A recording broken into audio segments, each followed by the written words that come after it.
Muy bien, entonces, como decíamos, en este catabolismo anaerobio no se necesita oxígeno. Es distinto que no se necesite a que la célula tenga que estar lejos del oxígeno. Hay dos tipos celulares a partir de eso, de algunas que son facultativas, quiere decir que, bueno, no necesitan el oxígeno, pero si estáis en el ambiente tampoco les preocupa. Y otras que son anaerobias obligadas, que significa que en cuanto haya oxígeno en el ambiente, ellas se mueren, porque ellas no necesitan, no pueden tolerar nada de oxígeno. El oxígeno es un veneno para ellas.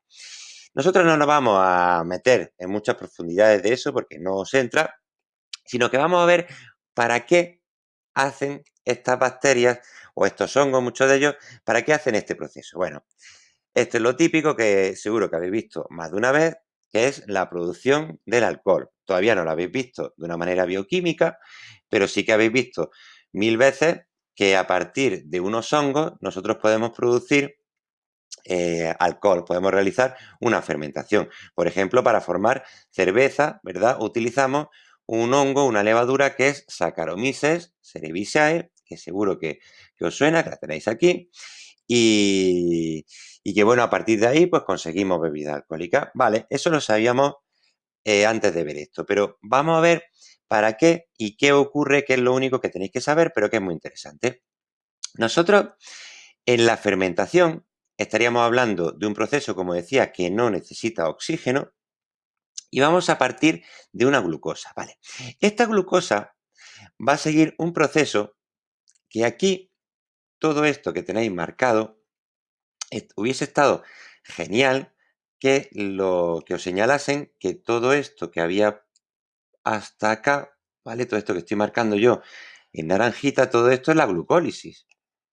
Si os fijáis, los productos que salen, los metabolitos y tal, todos son la glucólisis. Y al final lo que se produce son efectivamente la glucólisis 2 de ATP y el NADH, que también es doble, que por alguna razón que yo no llego a entender, pues no lo han marcado. Estos son dos, acordaros. Entonces, bueno, pues esto es lo que formamos en la glucólisis, ¿de acuerdo? Y formábamos un pirúvico que en la otra ruta se iba a transformar en acetilcoenzima A y entrar en el ciclo de Krebs. Eso aquí no va a ocurrir porque para el ciclo de Krebs y después la cadena respiratoria hace falta oxígeno. Y aquí hemos dicho que no vamos a utilizar oxígeno.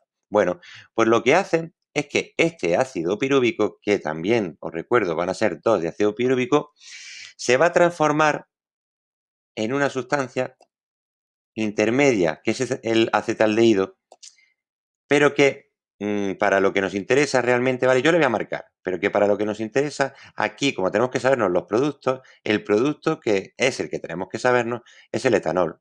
Entonces, lo que significa es que a partir de una glucosa formamos 2 de acetilcoenzima A. Además, vamos a perder por aquí 2 de CO2, vamos a formar 2 de acetaldehído y 2 de etanol. Bueno, pues este es el producto que nos tenemos que saber para selectividad. Este tenemos que saber. El acetaldehído, si queréis, no tenéis por qué saberlo. Y otra cosa que tendríais que saber, que es interesante, es que se desprende CO2, ¿no? En las fermentaciones siempre se desprende CO2, por eso utilizamos las levaduras para hacer bizcocho. Típico, cosa que también nos han repetido muchas veces. Bueno, ya sabríamos entonces que en esta fermentación, por ejemplo, esta es la etílica, es decir, que formamos una bebida alcohólica, o en general un producto alcohólico, a partir de esta glucosa formamos 2 de etanol. Ya sabemos lo que se inicia, el sustrato inicial y el producto final. Pero ahora os pregunto yo, ¿para qué serviría? Mucha gente responde esa pregunta mal diciendo que la fermentación, en general, si tomamos como fermentación esta parte en verde que tenemos, va a servir para producir energía. Y no es del todo cierto. Veréis, nosotros en la glucólisis hemos formado aquí 2 de ATP, ¿verdad? Lo vamos a marcar. Voy a marcar otro colorcillo para no liar.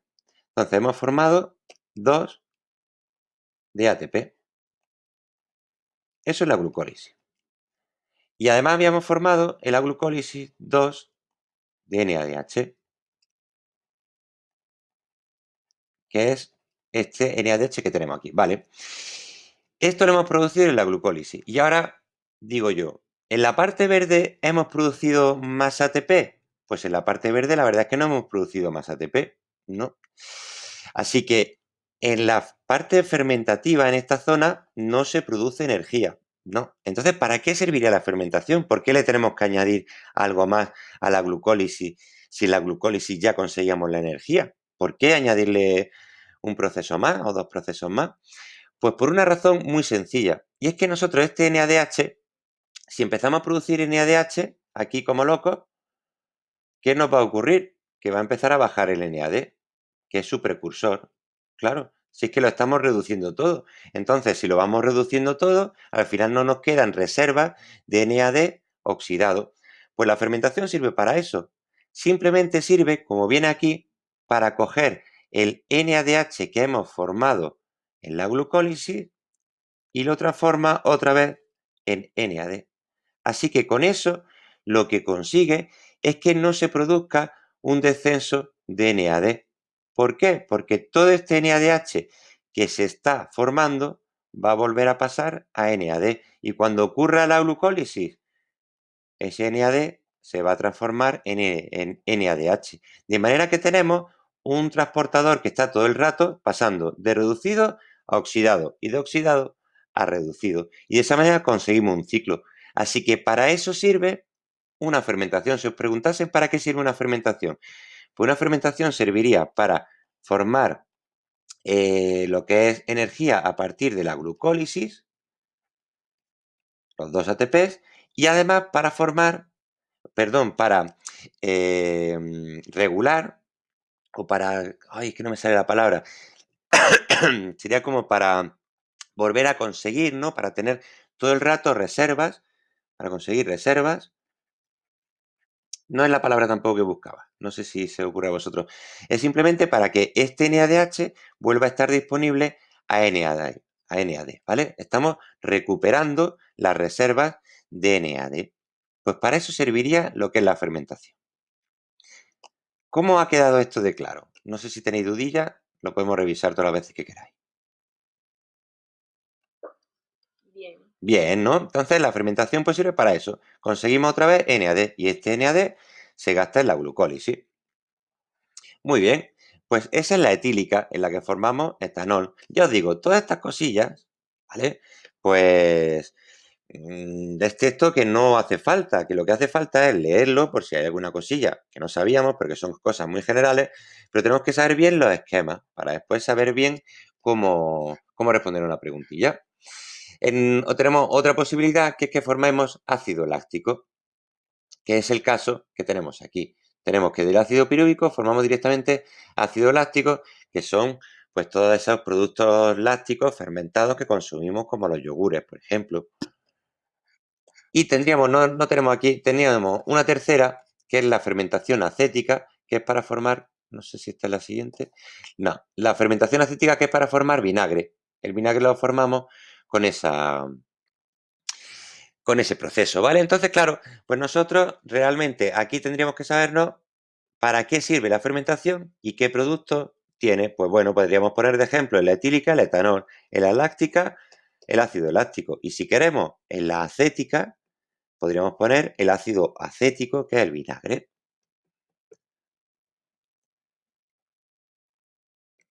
Entonces, ya con esa idea, voy a ver si nos pregunta una cosa interesante que quiero yo preguntaros. Sí.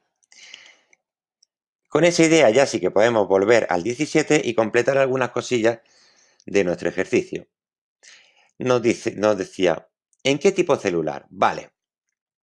Esto, si queréis irlo apuntando ya directamente en la actividad, porque es muy importante, porque os va a caer, vamos, con mucha probabilidad, o en el examen que yo haga o en el examen de selectividad. Entonces, ¿en qué tipo celular se producen fermentaciones? Bueno, hemos dicho que se producen en bacterias y hemos dicho que se producen en hongos, pero no es solo ahí. También se producen en las células musculares. Entonces, apuntarlo eso. En algunas bacterias, en algunos hongos y en las células musculares. En las células musculares también se realiza la fermentación, en este caso láctica, y se forma ácido láctico. que se relacionan en parte con las agujetas, aunque no solamente es eso, ¿vale? Las agujetas también son rotura de las fibrillas musculares, pero bueno, también se relaciona. Entonces, ¿en qué tipo celular? En esos tres tipos celulares. El lugar de la célula ya lo habíamos dicho, que era el citosol. En el paso 7, que nos decía ahí en qué sucede en el paso 7, lo que está ocurriendo es que se está dando la producción de en este caso, como fijaos, no pierde ningún carbono, pues realmente ahí lo que tenemos es el ácido acético, pero justamente es el que no nos han dicho en el libro. O sea que, bueno, es curioso, tampoco le dan mucha importancia, pero nos lo preguntan ahí, que sería ese 5, que sería el ácido acético, al final de todo, ¿no? Al final de todo el proceso. ¿Y qué sucede en el paso 7? Es lo que me importa, no tanto como se llama el número 5, ¿vale? Lo que sucede en el paso 7 es que se recupera, como vemos aquí, este NADH pasa a NAD, por lo tanto estamos recuperando NAD. Se recupera NAD que vamos a utilizar otra vez en la glucólisis y se va a producir NADH que se va a recuperar en la fermentación y vamos a tener ahí un ciclo en el cual a la célula que hace la fermentación nunca le va a faltar este transportador de electrones. Siempre lo va a tener disponible o en su forma oxidada o en su forma reducida, como le venga mejor, según sea la parte de fermentación o la parte de la glucólisis. Y la última cosa de esta pregunta, muy importante, es que nos preguntan por el balance energético de esta ruta. Y entonces, si nosotros hacemos la cuenta que la hemos hecho antes, al final lo que se obtenían eran aquí los dos ATPs que obtenemos en este punto, ¿verdad? Que al final eran 2, o sea, menos 2 más 4, que al final, como ya sabíamos, en la glucólisis son 2 ATPs que ganamos. Eso es lo que se consigue en la glucólisis, ¿vale? Como decíamos, en la fermentación no se produce más ATP. Por lo tanto, si todo este proceso global lo tomamos como proceso fermentativo, ¿no? Con una parte de glucólisis y una parte de esto que en realidad lo que se produce es la reducción del piruvato, ¿vale? Esto es la reducción para que se oxide. Si nosotros cogemos reducido el NADH, lo juntamos con el piruvato en su forma oxidada, conseguimos que el piruvato se reduzca y el NAD se oxide, ¿vale? Pues lo que conseguíamos era eso, pero no conseguíamos más ATP. Por lo tanto, en total, lo que se consiguen son 2 ATPs. Esto es, digamos, en el catabolismo anaerobio, porque una fermentación es anaerobia. ¿Y cuánto producíamos en el catabolismo aerobio, es decir, en el otro en el que teníamos ciclo de Krebs, cadena respiratoria y todo eso? ¿Cuántos ATPs al final salían? ¿30 y cuánto? 36. 36. Entonces, en el aerobio, cuando utilizamos oxígeno, se consiguen 36 ATP. Fijaos que es pues 18 veces más, ¿no? Consigo mucha más energía en el anaerobio respecto al aerobio. Y entonces os pregunto yo, las bacterias y las levaduras, lógicamente, es que no les queda otra oportunidad, otra cosa que hacer que la fermentación. No tienen más posibilidad. Pero las células musculares, ¿por qué creéis que escogen una vía tan poco rentable como la anaerobia para conseguir sus ATPs? ¿Por qué en el músculo apuestan las células por este tipo de catabolismo? ¿Alguna idea a lo loco? Pues tienen mucho músculo y poco cerebro.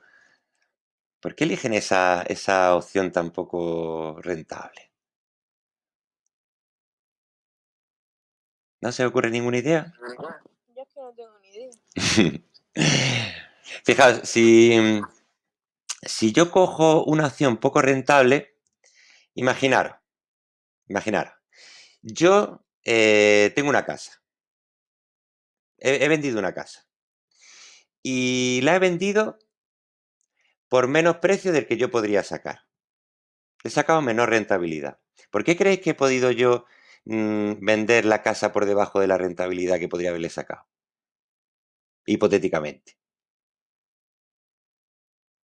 ¿Por qué he vendido la casa baratísima?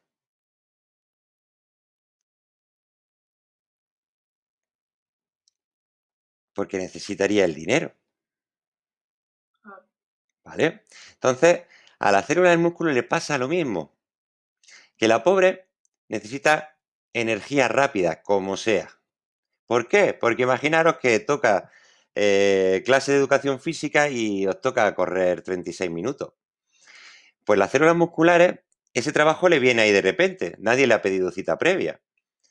Entonces las células musculares se ven obligadas a conseguir energía rápida, como sea, a pesar de que sea de una manera poco rentable. Entonces, claro, ellas lo que hacen, las células musculares, es hacer mucha fermentación que va produciendo nada más que 2 ATPs, ¿vale? Pero se produce en un proceso en vez de en varios procesos. En realidad necesita hacer la glucólisis y una pequeña reacción más. No es la glucólisis más la activación del piruvato, más todo el ciclo de Krebs, más toda la cadena respiratoria, más la ATP sintasa trabajando.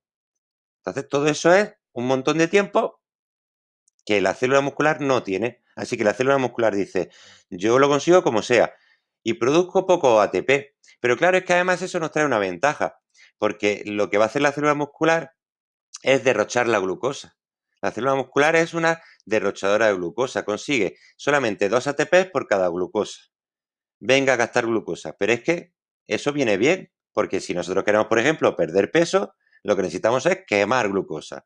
Entonces necesitamos una vía en la cual podamos quemar glucosa, que tenemos, por ejemplo, de llevar una dieta poco saludable y haciendo ejercicio el músculo va a transformar esa glucosa en energía.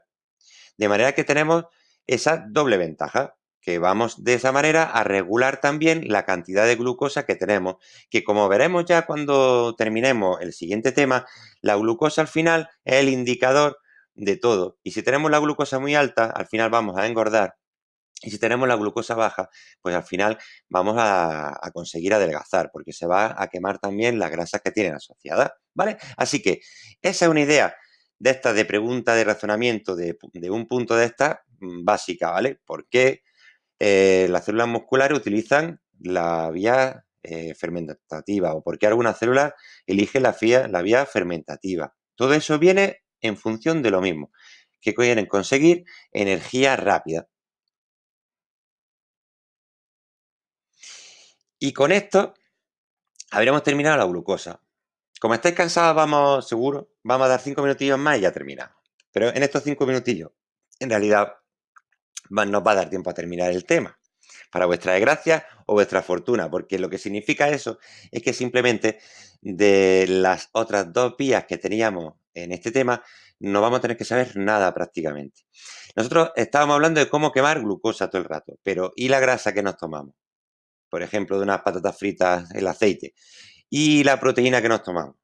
Esos aminoácidos que vienen de la ternera, del pollo, de cualquier alimento, ¿qué pasa con ellos? Bueno, pues nosotros aquí, como siempre, vamos a tener que saber los productos finales, dónde se produce y poco más. Y en el caso de la oxidación de los ácidos grasos, ni siquiera vamos a tener que saber hacer una cuenta de todos los ATPs que conseguimos a partir de los lípidos. Al final, os recuerdo que los triglicéridos, que era lo que teníamos en sangre, pues se pueden romper en los 3 ácidos grasos que lo forman. Entonces, esos 3 ácidos grasos son los que van al catabolismo. En este caso van al catabolismo aerobio, sí o sí, tienen que ir a un catabolismo aerobio. ¿Qué tenemos que sabernos nosotros de aquí? Pues bueno, nosotros aquí tenemos que sabernos que el proceso en el que se catabolizan los ácidos grasos es la beta-oxidación. La beta-oxidación es el primer paso y una vez que, digamos, se produce la beta-oxidación, que la tenemos aquí marcada y os recomiendo que la marquéis vosotros también en el libro, esta beta-oxidación nos va a dar acetilcoenzima A. Y la acetilcoenzima A, recuerdo ya por millonésima vez, es la llave del ciclo de Krebs. Entonces, con la beta-oxidación, lo que formamos es acetilcoenzima A que va al ciclo de Krebs. Eso es lo que tenemos que sabernos en principio, ¿vale? ¿Y qué vamos a obtener con eso? Pues al final vamos a obtener en la beta-oxidación, vamos a obtener poder reductor y energía, y al final, en el ciclo de Krebs, más energía y más poder reductor. Eso es lo único que nos importa. El esquema general de la beta-oxidación os lo cuento por encima, pero no tenemos que sabérnoslo, ¿vale? A lo mejor os recomendaros sabernos esta negrita. ¿Cómo se llaman las 4 fases? Pues si os lo preguntasen. Tenemos 4 fases en las cuales, al final, a mí lo que me importa es que obtenemos por aquí poder reductor, ¿vale? Este poder reductor y este poder reductor, si os fijáis. Entonces, ese poder reductor después lo vamos a poder transformar en energía. Si nosotros siguiésemos, ¿verdad? Este poder reductor se transforma luego en energía en la cadena respiratoria y este le pasa lo mismo, que se transforma en más energía. Y al final, lo que va ocurriendo es que un ácido graso, que si os acordáis era una cadena de muchos carbonos, pues se va reduciendo en cada vuelta. Y entonces en cada vuelta va perdiendo 2 carbonos. En cada vuelta pierde 2 carbonos de su estructura. Y entonces imaginaros que tenemos un ácido graso de 18 carbonos. Pues después de una vuelta va a tener 16. Y después de otra vuelta va a tener 14. Y después de otra vuelta va a tener 12. Y así va a ir hasta que solo le queden 2.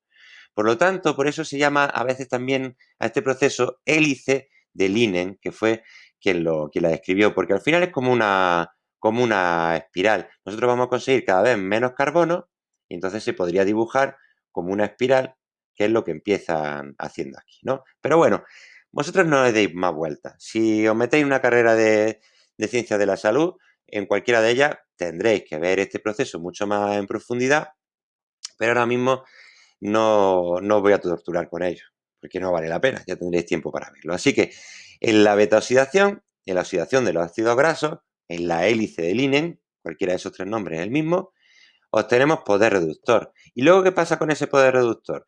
Pues que el poder reductor va a la cadena respiratoria, como decíamos, y que el acetilcoenzima A, como os comentaba, va a ir al ciclo de Krebs. Entonces vosotros pensad, si yo tengo una cadena de 18 carbonos, yo voy a tener que dar mínimo, ¿verdad? 9 vueltas. Bueno, me ha salido el 8 que yo que sé que parece.